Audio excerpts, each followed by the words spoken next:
Marriage, as they say, is a sacred bond, a union of two souls promising to navigate life together. For the longest time, I believed that was true for Julie and me.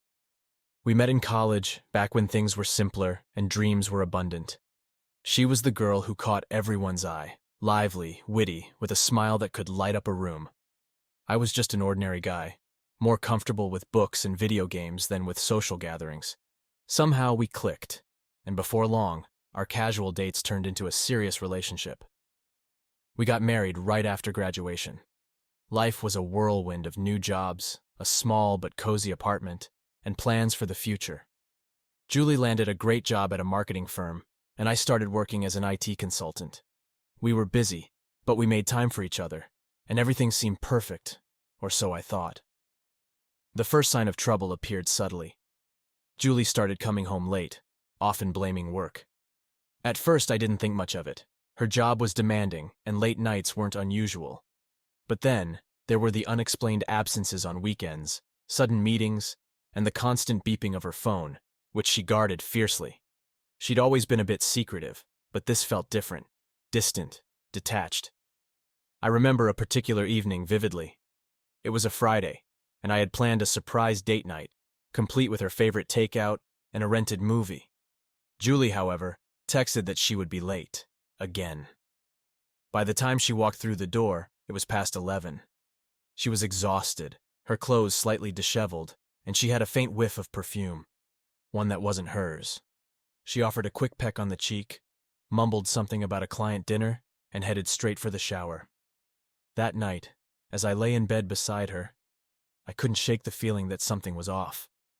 Our conversations were getting shorter, her phone calls more private, and she seemed to be losing interest in things we used to enjoy together. I told myself I was being paranoid, that it was just stress and the pressures of work.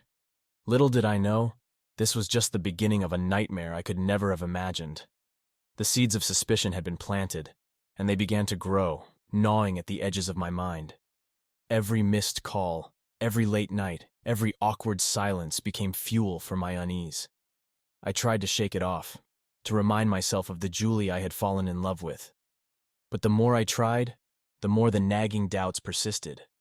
One Saturday morning, Julie announced she had to attend a work retreat. It was last minute, and she packed hastily, throwing clothes into a bag as she explained it was a mandatory event for team building. I wanted to believe her, but something in her eyes seemed to flicker with unease. "Are you sure this is work-related?" I asked, trying to sound casual, though my heart was pounding. She looked up, a flash of irritation crossing her face.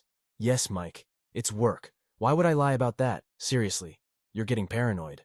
I forced a smile, trying to play it off. "Yeah, you're right. Just being silly." Julie rolled her eyes and zipped up her bag. "I'll be back on Sunday evening. Don't wait up." That weekend was a long, torturous stretch of time. I found myself pacing the house, mindlessly flipping through channels, unable to focus on anything. My mind kept drifting back to Julie's sudden retreat. In a moment of weakness, I found myself checking her social media, scrolling through her posts and comments, looking for any clue that could ease my mind. But there was nothing unusual, just the usual pictures and updates about her work and friends. Sunday evening came, and Julie returned home looking more relaxed than she had in weeks. She greeted me with a hug, and for a brief moment, I let myself believe that maybe I was overreacting. We had dinner, and she seemed genuinely happy, recounting stories from her retreat. But then, later that night, as she was getting ready for bed, her phone buzzed. She quickly grabbed it, glanced at the screen, and her face froze for a split second before she turned it off and put it face down on the nightstand. "Who was that?" I asked, trying to keep my tone light. "Just a work thing," she replied too quickly, already slipping under the covers. "At this hour?" "Yeah. You know how it is," she said dismissively, turning away from me. I lay there, staring at the ceiling, my mind racing. This wasn't the Julie I knew. This wasn't the woman I married. Something was definitely wrong, and I couldn't shake the feeling that I was about to uncover something that would shatter my world. A few days after Julie's return from her mysterious retreat, I decided to do something I'd never done before: snoop. I hated myself for it. Felt like a creep. But I couldn't ignore the gnawing suspicion any longer. I waited until Julie was in the shower, her phone left unattended on the kitchen counter. My heart pounded as I picked it up. I hesitated, staring at the screen, before finally unlocking it. I scrolled through her recent messages and emails, finding nothing out of the ordinary. Just as I was about to give up, I noticed a text conversation with a name I didn't recognize. Jake.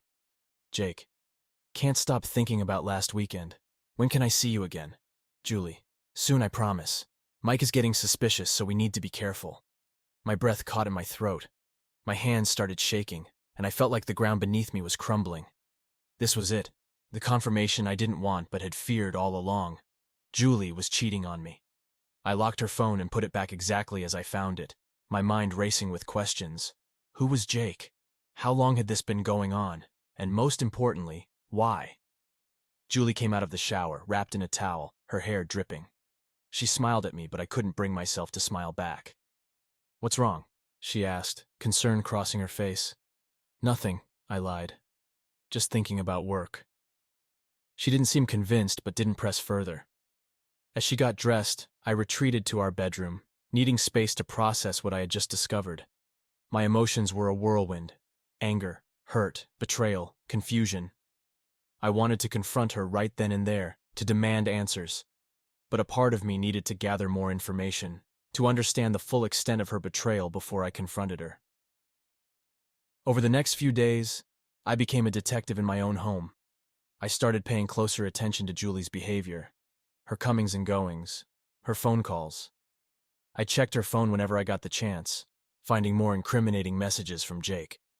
They talked about meeting up, about the time they spent together, about feelings. It was clear this wasn't just a fling. There was an emotional connection between them. One evening, Julie mentioned another work event she had to attend. I nodded, pretending to believe her, but inside, I was boiling with rage. I decided to follow her, to see where she was really going. She left the house around 7 p.m., and I waited a few minutes before slipping out and getting into my car. I trailed her carefully, keeping a safe distance. She drove across town to a small, upscale restaurant. I watched from the parking lot as she met a man. Jake, I presumed. They greeted each other with a hug that lingered a little too long before going inside.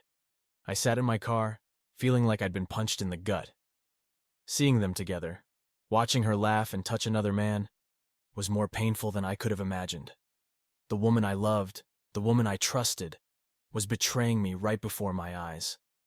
I couldn't bear to sit in the car any longer, watching my wife with another man. My anger and hurt propelled me into action. I stormed into the restaurant, scanning the room until I spotted them in a cozy corner booth. They were laughing, holding hands across the table, oblivious to the world around them. I walked up to their table, my presence catching Julie off guard. Her face went pale, and she quickly withdrew her hand from Jake's. "Mike, what are you doing here?" she stammered, trying to mask her shock with a forced smile. "Funny. I was about to ask you the same thing," I replied, my voice trembling with barely controlled rage. "Is this your work event?" Jake looked uncomfortable, shifting in his seat. "I think I should go." "You're not going anywhere," I snapped, not taking my eyes off Julie. "We need to talk." Julie's eyes darted around the restaurant, aware of the curious glances from nearby diners. "Mike, please, not here." "Oh, now you care about where we talk?" I hissed. "You didn't seem to care about where you were when you decided to cheat on me." Jake stood up, his hands raised defensively. "I didn't know she was married, man, I swear." "Save it," I growled. "This isn't about you. This is between me and my wife." Jake hurriedly left the restaurant, leaving Julie and me alone at the table. She reached for my hand, but I pulled away, glaring at her.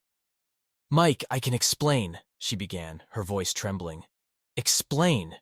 You think there's an explanation that makes this okay?" I retorted. "How long has this been going on, Julie? How long have you been lying to me?" Tears welled up in her eyes, and for a moment, I almost felt sorry for her. Almost. "It's been a few months," she admitted, her voice barely above a whisper. "A few months," I echoed, my voice rising. "You've been sneaking around behind my back for months and you think you can just explain it away?" "I didn't mean for it to happen," she said, her tears now streaming down her face. "It just did. Jake and we connected. I was feeling so disconnected from you and..." "Disconnected?" So your solution was to sleep with another man? I interrupted, my voice dripping with sarcasm. That's a hell of a way to fix a marriage, Julie. She sobbed, burying her face in her hands. I'm sorry, Mike. I'm so sorry. Sorry doesn't cut it, I said coldly. You broke my trust. You broke us. Julie looked up, her face streaked with tears, her eyes pleading. Please, Mike, let's go home and talk. We can work this out. I stood up, shaking my head. There's nothing to work out, Julie. You made your choice. Now I have to make mine. I turned and walked out of the restaurant, my heart heavy with the weight of betrayal. The drive home was a blur, my mind racing with thoughts of our past, our future, and the shattering present. Julie had been my world, and now that world had come crashing down around me. When I got home, the silence was deafening. The house felt emptier than it ever had before. I stood in the doorway, staring at the living room where so many of our memories had been made. The laughter, the arguments, the quiet moments of understanding, all of it seemed tainted now. I sank into the couch, burying my face in my hands, feeling the weight of the betrayal crash over me in waves. I don't know how long I sat there, lost in a whirlwind of emotions. Anger, hurt, sadness, confusion. They all mingled together, forming a knot in my stomach that refused to loosen. My phone buzzed in my pocket, pulling me out of my stupor. It was a text from Julie. Julie. Mike, please, let's talk. I'm coming home. I ignored it, not ready to face her again so soon. I needed time to think, to process everything. I needed space. My phone buzzed again, and again I ignored it. I couldn't deal with her right now. I needed to figure out how I felt, what I wanted to do next. I decided to take a walk, hoping the fresh air would clear my head. The evening was cool and calm, a stark contrast to the storm raging inside me. I wandered through our neighborhood aimlessly, memories of happier times flooding back with each step. The park where we used to have picnics, the cafe where we had our first date, the small bookstore we both loved. They all seemed to mock me now, reminders of what we once had and what I feared we had lost forever. When I finally returned home, Julie's car was in the driveway. I steeled myself for the confrontation I knew was coming. I opened the door to find her sitting on the couch, her eyes red and swollen from crying. She looked up as I entered, her expression a mix of guilt and desperation. Mike, we need to talk, she said softly. I nodded, taking a seat opposite her. Yeah, we do. There was a long, painful silence before she finally spoke. I'm so sorry, Mike. I never meant for this to happen. I was feeling lost, disconnected from you, and Jake was there. It happened. I shook my head, struggling to keep my voice steady. Julie, feeling disconnected doesn't justify what you did. You should have talked to me, worked through it with me, not run to someone else. She wiped her tears, her hands trembling. I know. I messed up and I'm so sorry. I don't want to lose you. Can we please try to fix this? I leaned back, closing my eyes for a moment. Part of me wanted to scream, to lash out, to make her feel the pain she had inflicted on me. But another part of me just felt exhausted, too tired to fight anymore. I don't know, Julie, I said finally. I don't know if I can ever trust you again. You broke something inside me, something that might never be fixed. She sobbed, clutching a pillow to her chest. Please, Mike, I love you. I'll do anything to make this right. I stood up, needing to put some distance between us. I need time to think. I need space. I can't just forgive and forget, Julie. This isn't something that can be fixed overnight. She nodded, tears streaming down her face. Take all the time you need. I'll do whatever it takes to earn your trust back. I left the room, retreating to the guest bedroom. As I lay on the unfamiliar bed, staring at the ceiling, I wondered if there was any way to salvage our marriage. I wondered if I even wanted to. The future seemed uncertain, and the pain of her betrayal was a constant, gnawing ache. For now, all I could do was take things one day at a time, hoping that eventually I'd find some clarity amid the chaos. The next morning, I woke up with a heavy heart. The guest bedroom felt foreign, a stark reminder of the chasm that had opened between Julie and me. As I stared at the ceiling, I tried to piece together the fragments of my thoughts, hoping to make sense of the mess our lives had become. I could hear Julie moving around in the kitchen, the clinking of dishes and the hum of the coffee maker. It was all so normal, so routine, yet everything had changed. I dragged myself out of bed, feeling like I was walking through a fog. When I entered the kitchen, Julie looked up, her eyes still puffy from crying. She handed me a cup of coffee, her hands trembling slightly. "Morning," she said softly, her voice thick with emotion. "Morning," I replied, taking the cup and sitting down at the table. The silence between us was palpable, filled with unspoken words and unresolved pain. "I made breakfast," she offered, motioning to the scrambled eggs and toast on the counter. "I thought maybe we could eat together and talk." I nodded, not trusting myself to speak. I wasn't sure if I was ready to talk, but I knew we couldn't avoid it forever. As we ate, the tension hung in the air, both of us lost in our thoughts. Finally, Julie broke the silence. "Mike, I've been thinking about what you said last night, about needing space. I get it, and I respect that. But I also want you to know that I'm committed to making things right. I want to go to counseling, work on our issues, do whatever it takes." I looked at her, seeing the desperation in her eyes. Part of me wanted to believe her, to believe that we could somehow fix what was broken, but the pain of her betrayal was still too raw, too overwhelming. "Counseling might be a good idea," I said slowly, choosing my words carefully. "But it's not going to be an instant fix, Julie. This is going to take time, a lot of time. And honestly, I don't know if I'll ever be able to trust you again." She nodded, tears welling up in her eyes once more. "I understand. And I'm willing to do whatever it takes, Mike. I love you. And I don't want to lose you." I sighed, feeling the weight of the situation pressing down on me. "I love you too, Julie. But love isn't always enough. You shattered my trust, and that's not something that can be easily repaired. We need to take this one step at a time." She reached across the table, taking my hand in hers. "One step at a time," she repeated, her voice barely above a whisper. The next few days were a blur of awkward interactions and painful conversations. We decided to give counseling a try, hoping that a professional could help us navigate the minefield of our emotions. Julie scheduled an appointment with a therapist, and we both agreed to attend, even though the thought of baring our souls to a stranger was daunting. In the meantime, I found myself withdrawing more and more. I threw myself into work, staying late at the office and taking on extra projects to keep my mind occupied. When I was at home, I spent most of my time in the guest bedroom, avoiding Julie as much as possible. She seemed to understand, giving me the space I needed, though it was clear she was struggling too. One evening, I came home late to find Julie sitting on the couch, staring blankly at the television.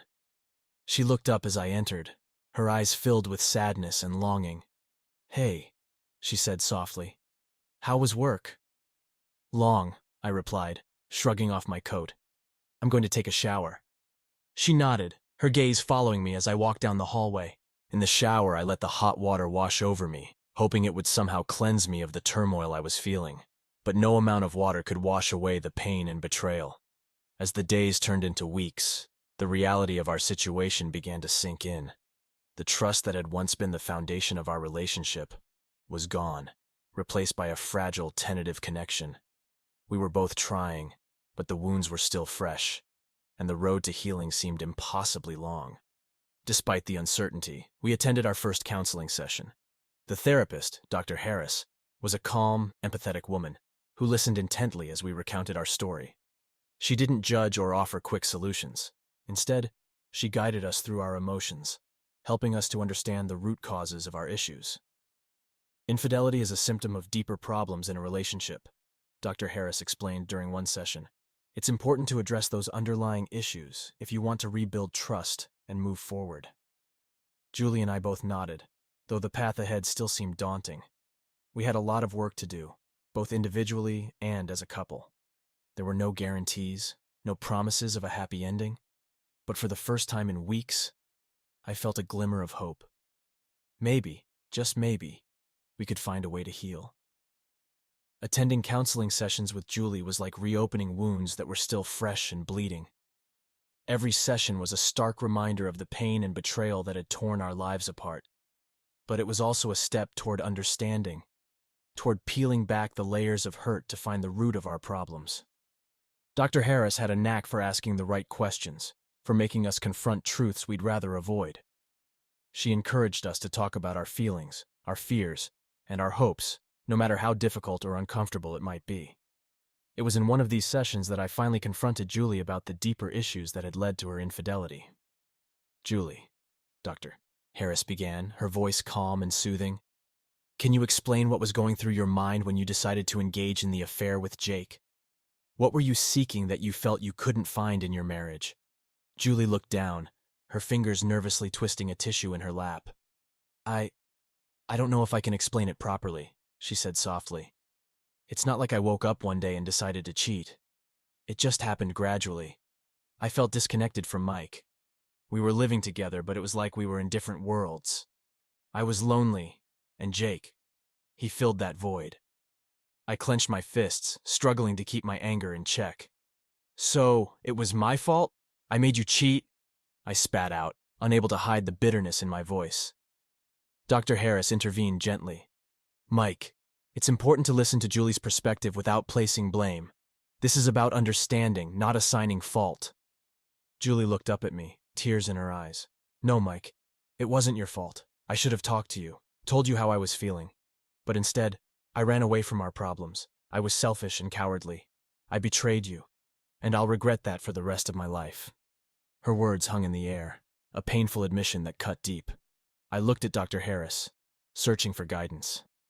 "Mike," she said, her tone firm but compassionate, "what do you need from Julie to begin the process of rebuilding trust?"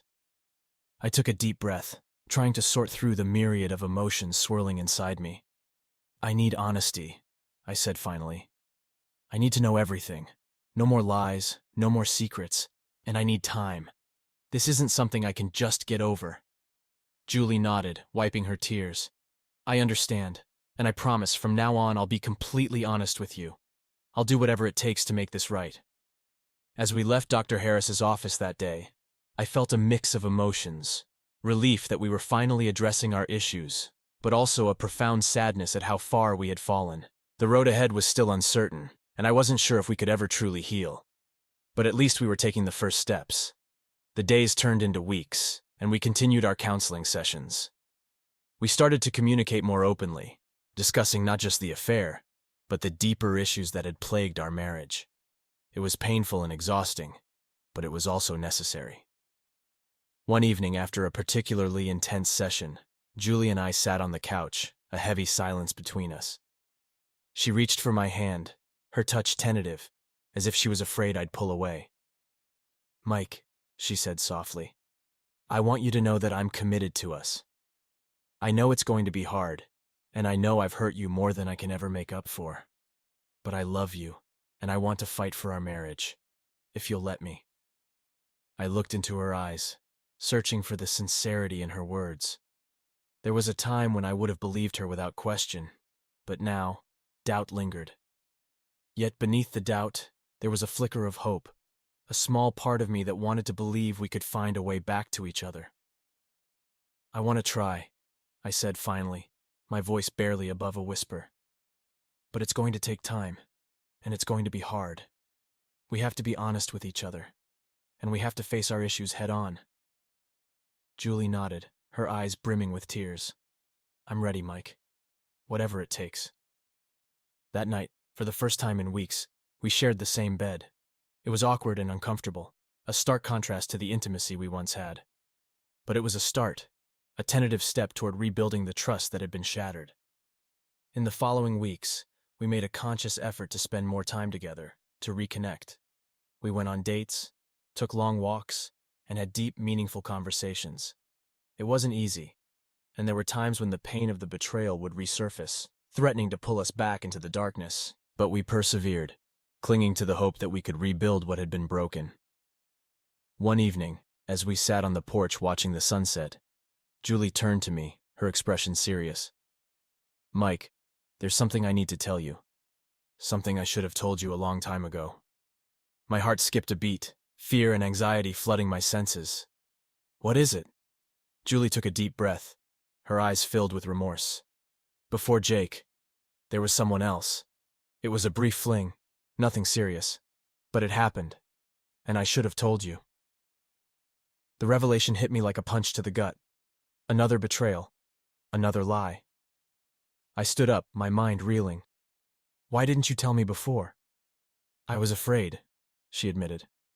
Afraid of losing you. Afraid of facing the consequences. But I want to be completely honest with you, Mike. No more secrets. I took a deep breath, trying to process this new information. The hurt was overwhelming, but there was also a strange sense of relief. She was finally being honest, and that was a step in the right direction.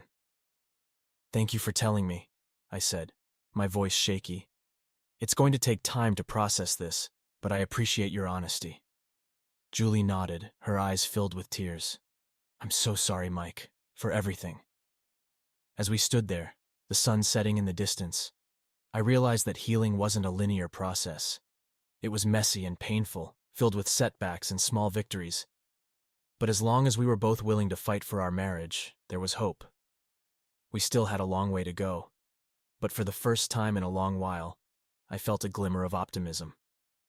Maybe, just maybe, we could find our way back to each other. The revelation of Julie's earlier infidelity hit me hard, like a second betrayal wrapped inside the first. It compounded the hurt, deepened the mistrust, and yet bizarrely, it also created a strange sense of finality. The secrets were out in the open now, and we could begin to deal with them. Over the next few weeks, our counseling sessions with Dr. Harris became even more intense. We dug deeper into the roots of our problems, exploring not just the infidelities, but also the patterns and behaviors that had driven us apart. Julie's previous affair turned out to be a symptom of a larger issue, a pervasive lack of communication and emotional intimacy. Why didn't you tell me about the first affair when it happened? I asked during one session, my voice a mixture of hurt and anger. Julie looked at me, her eyes filled with regret. I was scared, Mike. I was afraid that if I told you, it would be the end of us. I thought I could bury it, move on, and pretend it never happened. But it ate away at me, and when things got tough again, I didn't know how to cope. Dr. Harris nodded thoughtfully. Julie, your decision to hide the affair was a way of avoiding the real issues in your marriage. Mike, your reaction to this new information is understandable. Trust is built on honesty, and it will take time and effort to rebuild it. Rebuilding trust was easier said than done.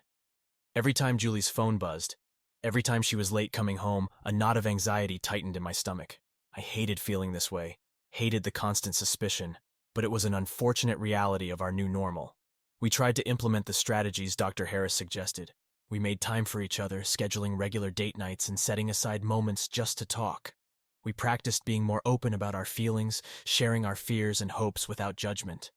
It was awkward at first, like learning a new language, but gradually, we began to understand each other better. One evening, we decided to revisit the cafe where we had our first date.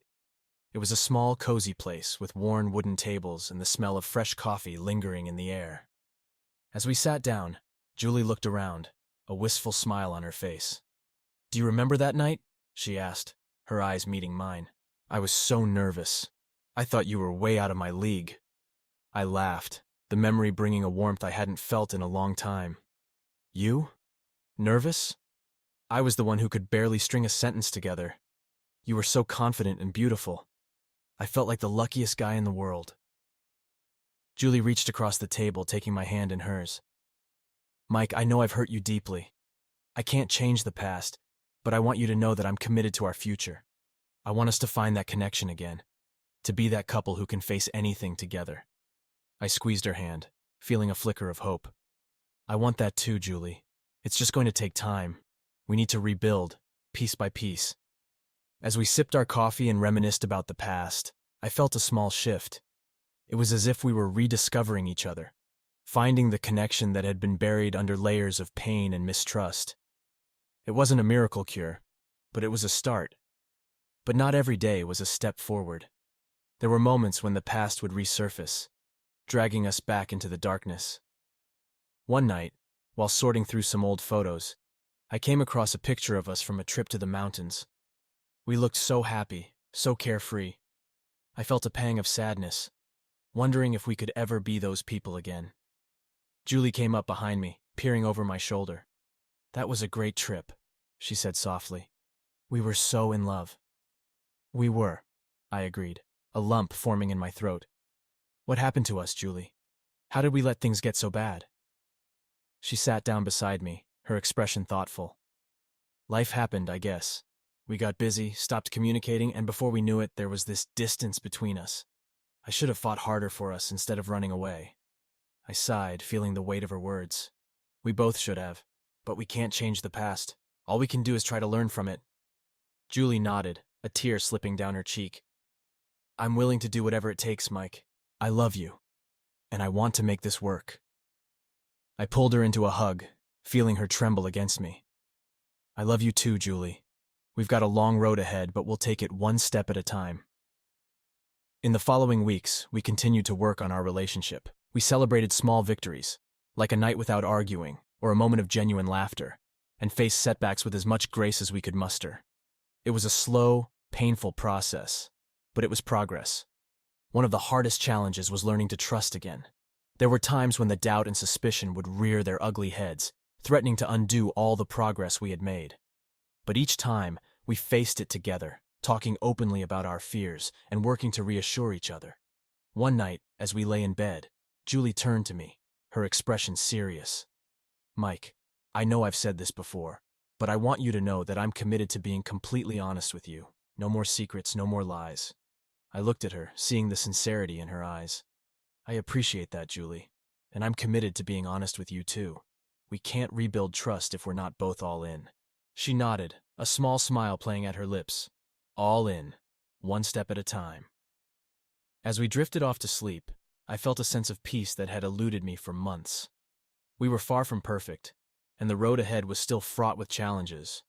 But for the first time in a long time, I felt like we were moving in the right direction, and that in itself was a victory.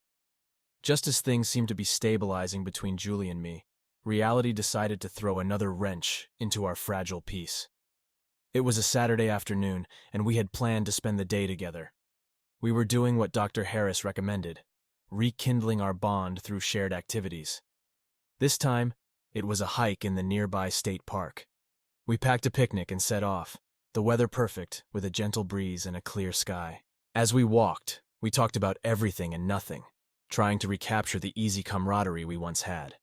It felt good to be out in nature, away from the suffocating tension that had gripped our home for so long.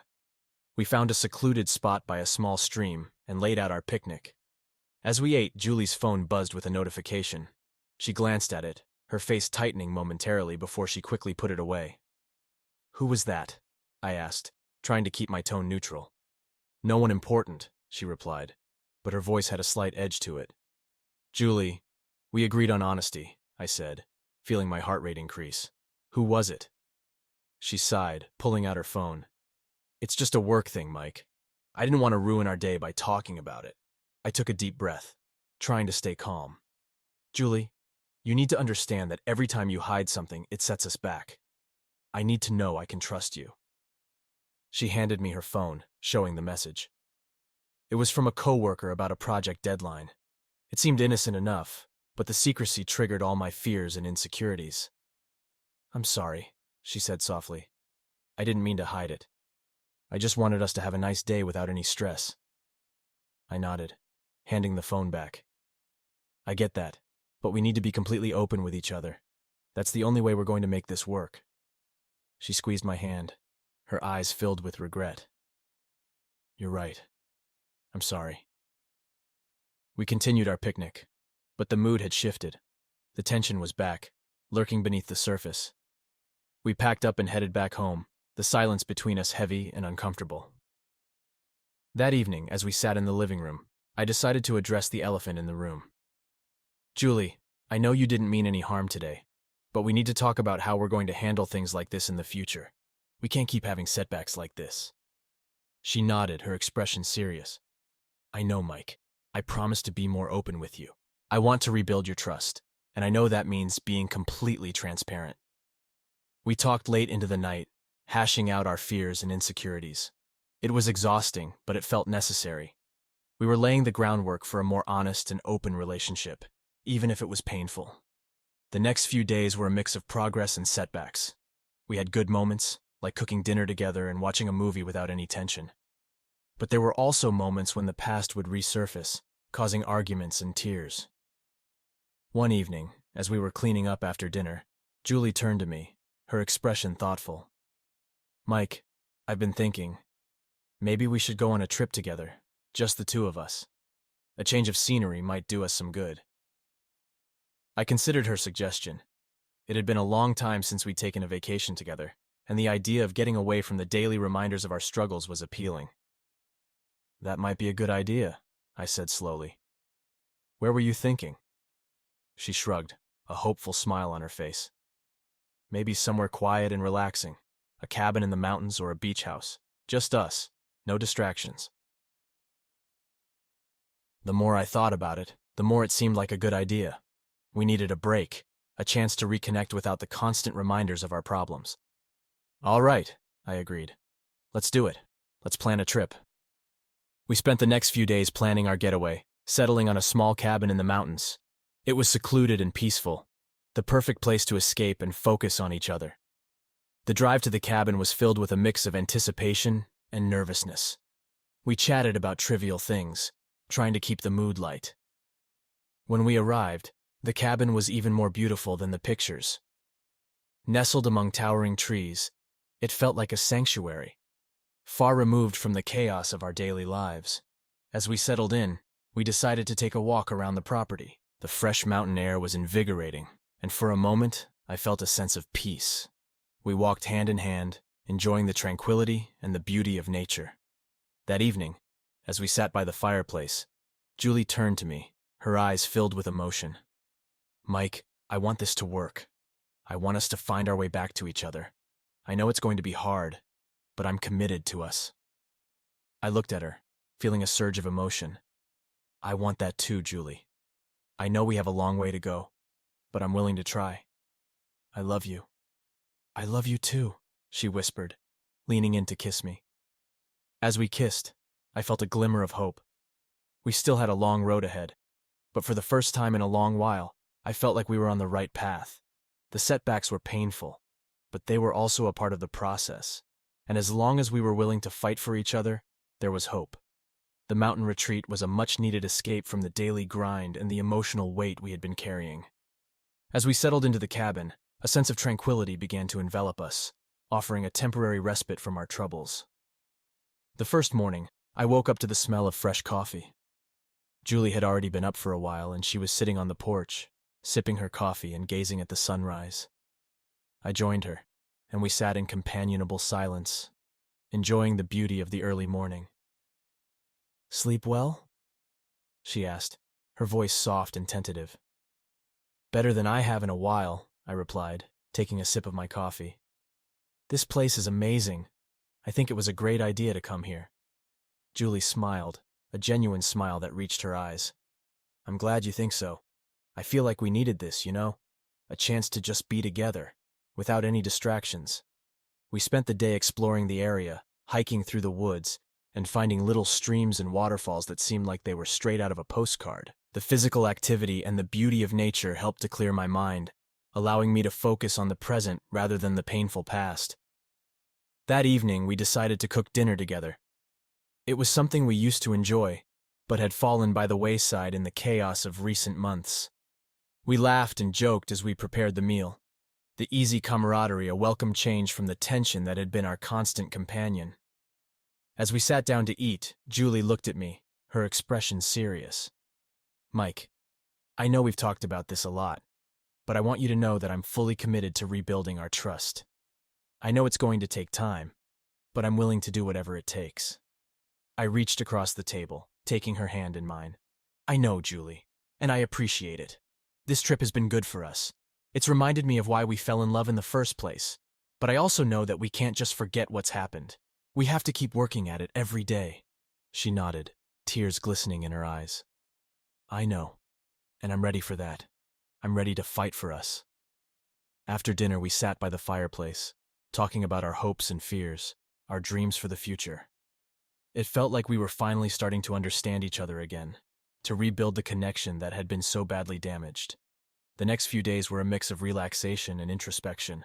We took long walks, spent hours talking, and even managed to find some moments of genuine joy. It wasn't a magic fix, but it was a start. One afternoon, as we were sitting by the stream, Julie turned to me, a serious expression on her face. "Mike, there's something I've been wanting to talk to you about. I've been thinking a lot about why I did what I did, and I think I finally understand a part of it." I looked at her, feeling a mix of curiosity and apprehension. "What is it?" "I think a big part of it was fear," she said slowly. "Fear of losing you, fear of not being good enough, fear of facing our problems head on. I took the easy way out and I hurt you in the process, but I want you to know that I'm working on that. I'm working on facing my fears and being honest with you, with myself." Her words hit me hard. It was a painful truth, but it was also a step toward healing. "I appreciate you being honest with me, Julie, and I want you to know that I'm working on my own issues too. I know I haven't been perfect, and I want to do better, for both of us." We sat there in silence for a while, the sound of the stream a soothing background to our thoughts. It was a moment of clarity, a moment of understanding that we were both willing to fight for our marriage. The rest of the trip was a mix of good days and bad. There were moments of closeness, when it felt like we were rediscovering each other, and moments of tension, when the past threatened to overshadow our progress. But through it all, we kept talking, kept trying to understand each other. On our last night in the cabin, we sat by the fireplace, the warmth of the flames a comforting presence. Julie leaned against me, her head on my shoulder, and for the first time in a long while, I felt a sense of peace. "Mike," she said softly, "I know we still have a long way to go, but I feel like we're on the right path. I feel like we're finally starting to heal." I wrapped my arm around her, holding her close. "I feel that way too, Julie. It's going to be a long road, but as long as we're both committed to it, I believe we can make it." We sat there in silence, the crackling of the fire the only sound in the room. It was a moment of quiet hope, a moment that felt like the beginning of a new chapter in our lives. The next morning, we packed up and headed back home. The drive was filled with a mix of anticipation and nervousness. We knew that the real test would be when we returned to our everyday lives, when the pressures and stresses of daily life returned. But we were also armed with a renewed sense of purpose, a determination to fight for our marriage. When we got home, we unpacked and settled back into our routine. It was a strange feeling, like stepping back into a familiar but changed world. The challenges were still there, but so was the hope, the commitment to each other. As the weeks went by, we continued our counseling sessions, continued to work on our communication and trust. There were setbacks, moments of doubt and fear. But there were also moments of progress, moments when it felt like we were truly healing.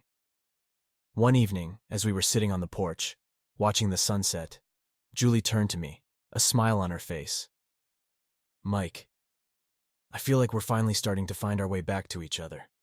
It's been hard, but I believe in us. I believe we can make it." I looked at her, feeling a surge of emotion.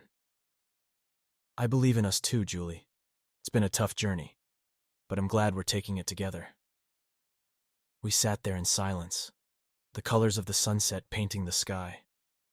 It was a moment of quiet hope, a moment that felt like a promise of a brighter future. We still had a long way to go, but for the first time in a long while, I felt like we were truly on the right path. Returning to our daily lives after the retreat was like stepping into a battlefield, armed only with the fragile peace we had found in the mountains. The real world was waiting, with all its demands and distractions, ready to test our resolve. Julie and I had established a routine that included our counseling sessions, date nights, and open, honest conversations. But life, as it often does, had its own plans. Work started to pile up for both of us. Julie had a major project at her marketing firm, and I was dealing with a crisis at the IT company. The stress began to seep back into our lives, threatening to undo the progress we had made. One Friday evening, Julie came home looking exhausted. She dropped her bag on the floor and slumped into a chair. "Mike, I don't know how much more of this I can take, The deadlines, the constant pressure. It's overwhelming. I nodded, understanding her frustration. I get it, Julie. Work's been insane for me too, but we need to make sure we don't let it come between us again. She sighed, running her hands through her hair. I know, but it's hard. I feel like I'm being pulled in a million different directions. I walked over and placed a hand on her shoulder. We'll get through this. Together. Just remember, we're a team. That weekend, we tried to disconnect from work and focus on each other. We went for a long walk in the park, had a picnic, and watched a movie at home. It was a reminder of the simple joys we could still find in each other's company, even amidst the chaos. But the challenges kept coming. One night, as I was finishing up some work in my home office, Julie came in, her face pale and worried. Mike, I need to talk to you about something. I looked up, sensing the seriousness in her tone. What is it? She took a deep breath, her hands trembling slightly. I've been getting these messages from Jake. He's been trying to reach out, saying he wants to talk, to explain himself. The mention of Jake's name sent a jolt of anger through me. Why didn't you tell me this sooner? I didn't want to upset you, she said, her voice barely above a whisper. I didn't know how to handle it. Julie, we promised to be honest with each other, I said, struggling to keep my voice calm. What does he want? He says he wants closure, she replied. He wants to apologize, to explain why he did what he did. I clenched my fists, trying to control my emotions. And what do you want, Julie? Do you want to see him? She shook her head vigorously. No, I don't. I just want him to leave us alone. I blocked his number, but he keeps finding ways to contact me. I took a deep breath, trying to think clearly. We need to deal with this together. If he contacts you again, tell me. We'll figure out a way to put an end to it. Julie nodded, her eyes filled with relief. Thank you, Mike. I'm sorry I didn't tell you sooner. It's okay, I said, pulling her into a hug. We'll get through this, together. As the days passed, we faced more challenges. There were moments when the stress of work and the lingering shadows of the past threatened to overwhelm us. But we kept fighting, kept talking, and kept trying to find our way back to each other. One evening, after a particularly grueling day at work, I came home to find Julie in the kitchen, cooking dinner. The smell of her homemade lasagna filled the air, and for a moment, the weight of the day lifted. Hey, I said, wrapping my arms around her from behind. That smells amazing. She turned and smiled, a genuine smile that warmed my heart. I thought we could use a nice dinner. How was your day? Long and stressful, I admitted. But this makes it better. Thank you. We sat down to eat, and as we talked about our days, I realized how far we had come. The wounds were still there, but they were starting to heal. We were learning to lean on each other, to support each other through the tough times. After dinner, we went for a walk around the neighborhood, the cool evening air refreshing. We held hands, talking about our hopes and dreams for the future. It felt like we were starting to rebuild not just our marriage, but our friendship too. That night, as we lay in bed, Julie turned to me, her expression serious. Mike, I've been thinking a lot about what Dr. Harris said, about how we need to address the root causes of our issues. I think we should keep going to counseling, even after we feel like we've fixed things. I nodded, understanding her point. I agree. This isn't just about getting past the infidelity. It's about building a stronger foundation for the future. She smiled, a look of determination in her eyes. I want to be the best version of myself for you, for us, and I know that means continuing to work on our relationship, even when things are good. I feel the same way, I said, kissing her forehead. We've been through a lot, but I believe we can come out of this stronger than ever. As we drifted off to sleep, I felt a sense of hope. The road ahead was still uncertain, and there would undoubtedly be more challenges. But for the first time in a long while, I felt like we were truly moving forward, together. In the weeks that followed, we continued to navigate the ups and downs of our relationship. There were moments of joy and laughter, as well as moments of doubt and fear. But through it all, we kept communicating, kept supporting each other, and kept working towards a better future. One weekend, we decided to take a short trip to the beach. It was a spontaneous decision, driven by a desire to escape the pressures of daily life and reconnect with each other. As we walked along the shoreline, the sound of the waves crashing against the shore, I felt a sense of peace. "Mike," Julie said, her voice soft and thoughtful, "I know we've been through a lot, but I feel like we're finally starting to find our way back to each other." "I feel that way too," I replied, squeezing her hand. "It hasn't been easy, but I believe we're stronger because of it." She smiled, a look of contentment on her face.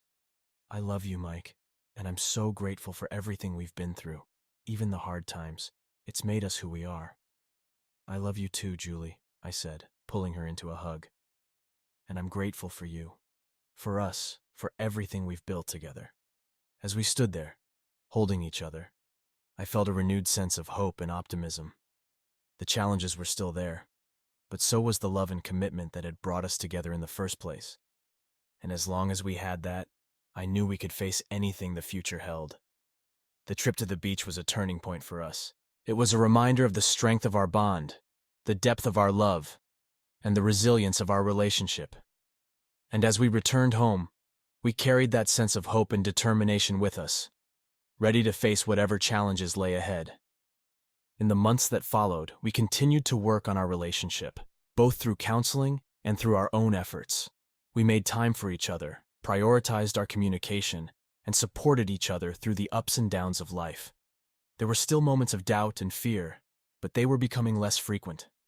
The trust we had lost was slowly being rebuilt, brick by brick. And with each passing day, I felt more confident in our ability to weather any storm. One evening, as we sat on the porch, watching the sunset, Julie turned to me, her eyes filled with emotion. "Mike, I know we still have a long way to go, but I want you to know that I'm committed to this, to us. I believe in our future." I looked at her, feeling a surge of love and gratitude. "I believe in us too, Julie. We've come a long way, and I'm proud of the progress we've made. I'm committed to our future, to building a stronger, more resilient relationship." As we sat there hand in hand, watching the colors of the sunset fade into the night, I felt a sense of peace and hope. The road ahead was still uncertain, but I knew that as long as we had each other, we could face anything. The journey to rebuild our marriage had been long and painful, but it had also been filled with moments of growth, understanding, and love. And as we continued to move forward, I knew that we were building a future filled with hope, resilience, and the enduring strength of our love. The months that followed were a testament to our determination and resilience. Julie and I continued to build on the fragile foundation we had painstakingly laid. Each day was a new opportunity to grow, to learn, and to strengthen the bond that had once seemed irreparably broken. Work continued to be demanding, but we had learned to prioritize our relationship. We implemented weekly check-ins, where we would sit down with a glass of wine and talk openly about our feelings, our concerns, and our hopes for the future. These conversations were sometimes difficult, but they were also healing. They allowed us to address issues before they became insurmountable problems. One particularly memorable evening, we were sitting on the porch, the sky painted with the vibrant hues of the sunset. Julie turned to me, her eyes reflecting the colors of the sky. "Mike, there's something I've been wanting to talk to you about, something important." I felt a pang of anxiety but nodded, encouraging her to continue. "What is it?" She took a deep breath, her hands trembling slightly. "I've been thinking about our future, about what we want and where we're headed, and I think it's time we started considering expanding our family." Her words took me by surprise. We had talked about having children before, but those conversations had always been in the context of a distant future. "You mean, having a baby?" Julie nodded, her expression serious yet hopeful. "Yes, I know it's a big step, and it's something we need to be absolutely sure about. But I feel like we're in a good place now. We've worked so hard to rebuild our relationship, and I believe we can be great parents." I leaned back, contemplating her words. The idea of bringing a child into our lives was both thrilling and terrifying. It represented a new beginning, a chance to build something beautiful together. But it also meant taking on a huge responsibility, one that would require us to be stronger and more united than ever before. I think it's something we should definitely consider, I said finally. But we need to make sure we're both ready for it. We need to keep working on our relationship and make sure we're in the best possible place to start a family. Julie smiled, a look of relief and happiness in her eyes. I agree. I don't want to rush into anything, but I wanted you to know that it's something I'm ready to talk about when you are. As the days turned into weeks, we continued to discuss the possibility of having a child. We weighed the pros and cons, talked about our fears and hopes, and made sure we were on the same page. It was a decision we didn't take lightly, but the more we talked about it, the more excited we became. Meanwhile, our relationship continued to strengthen. We celebrated our victories, no matter how small, and supported each other through the setbacks. We were learning to navigate the complexities of our marriage with a newfound sense of understanding and compassion. One weekend, we decided to take a trip to visit my parents. It had been a while since we had seen them, and I felt it was important to reconnect with family. The drive was long, but it gave us plenty of time to talk and reflect on how far we had come. When we arrived, my parents greeted us with open arms. They had been aware of our struggles, and seeing us together, happy and united, brought tears to their eyes. We spent the weekend reminiscing about old times, sharing stories, and enjoying each other's company. On the last evening of our visit, we sat around a bonfire in the backyard, the crackling flames casting a warm glow on our faces. My mom looked at us, her eyes filled with love and pride. "I'm so proud of you both," she said softly. "You've been through so much, and yet here you are, stronger than ever." Julie squeezed my hand, her eyes shining with emotion. "Thank you, Mom. It hasn't been easy, but we're committed to making it work." My dad nodded, his expression thoughtful. "That's the key, isn't it? Commitment. It's not always going to be easy, but as long as you're both willing to put in the effort, you can overcome anything." We sat there, surrounded by the warmth of the fire and the love of our family, feeling a sense of peace and hope for the future. It was a reminder that we were not alone, that we had the support of those who loved us. As we drove home the next day, Julie turned to me, a smile playing on her lips. "I think this weekend was exactly what we needed. It reminded me of how important family is and how much I want to build one with you." I smiled back, feeling a surge of love and gratitude. "I feel the same way. And I think we're ready to take that next step whenever we decide the time is right." In the months that followed, we continued to work on our relationship, building on the foundation we had laid. We attended our counseling sessions, communicated openly, and supported each other through the challenges that life threw our way. And then, one evening, as we were sitting on the porch watching the sunset, Julie turned to me, her eyes filled with a mix of excitement and nervousness. "Mike, I have some news." My heart skipped a beat. "What is it?" She took a deep breath, her hands trembling with emotion. "I'm pregnant." For a moment I was speechless. The news hit me like a wave, filling me with a whirlwind of emotions. Joy, excitement, fear, and love all mingled together, creating a sense of overwhelming happiness. "Julie, that's amazing," I said, pulling her into a tight embrace. "I'm so happy. We're going to be parents." Tears streamed down her face as she nodded. "Yes, we are. And I know it's going to be a challenge, but I'm ready for it. We're ready for it." As we sat there holding each other, the sun setting in the distance, I felt a sense of peace and hope for the future. We had come a long way, and there were still challenges ahead, but we were facing them together, as a team. The journey to rebuild our marriage had been long and difficult, filled with moments of doubt and fear, but it had also been filled with moments of growth, understanding, and love. And now, as we prepared to embark on the next chapter of our lives, I knew that we were stronger than ever. We were ready to face whatever the future held, together. The months of pregnancy were a mix of excitement and anxiety. We prepared for the arrival of our baby, attending prenatal classes, setting up the nursery, and reading every parenting book we could find. It was a new adventure, one that brought us even closer together. Julie's belly grew, and with it, our anticipation. We talked about our hopes and dreams for our child, about the kind of parents we wanted to be. We knew it wouldn't be easy, but we were ready to face the challenges together. One evening, as we sat in the nursery, putting the finishing touches on the crib, Julie looked at me, her eyes filled with love and gratitude. Mike, I'm so grateful for you, for everything we've been through, and everything we've built together. I couldn't imagine doing this with anyone else. I took her hand, feeling a surge of emotion. I feel the same way, Julie. We've come so far, and I'm so proud of us. I can't wait to meet our baby and start this new chapter together. The day our baby arrived was a day filled with a mix of intense emotions and overwhelming joy. Julie was a warrior during labor, and when our baby was finally placed in her arms, the look of pure love on her face was something I would never forget. We named our daughter Emma, a name we had both loved and agreed on early in the pregnancy. As I held Emma for the first time, tears streamed down my face. She was perfect, a tiny bundle of hope and love. In that moment, all the pain and struggles we had endured seemed worth it. We had created something beautiful, something that would forever be a testament to our love and resilience. The weeks following Emma's birth were a whirlwind of sleepless nights, diaper changes, and endless feedings. It was exhausting, but it was also the happiest time of my life. Julie and I worked together as a team, supporting each other through the challenges of new parenthood. One night, as we were sitting on the couch, watching Emma sleep in her crib, Julie turned to me, a look of contentment on her face. Mike, I know we've been through a lot, but I feel like we're finally where we're meant to be. We've built something beautiful together, and I'm so grateful for you and for our family.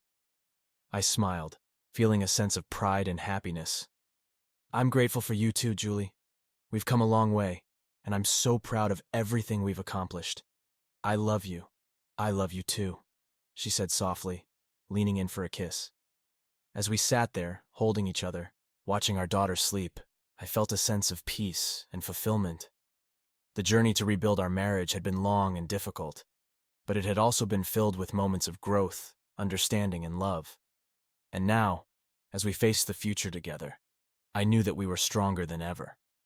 The road ahead would undoubtedly be filled with new challenges and obstacles, but I was confident that we could face them together. We had learned to communicate, to support each other, and to prioritize our relationship. And most importantly, we had learned that love and commitment could overcome even the darkest of times. As I looked at Julie and Emma, I knew that we had created something beautiful, something that would endure. And as we continued on our journey, I felt a renewed sense of hope and optimism for the future. We were ready to face whatever came our way, together, as a family.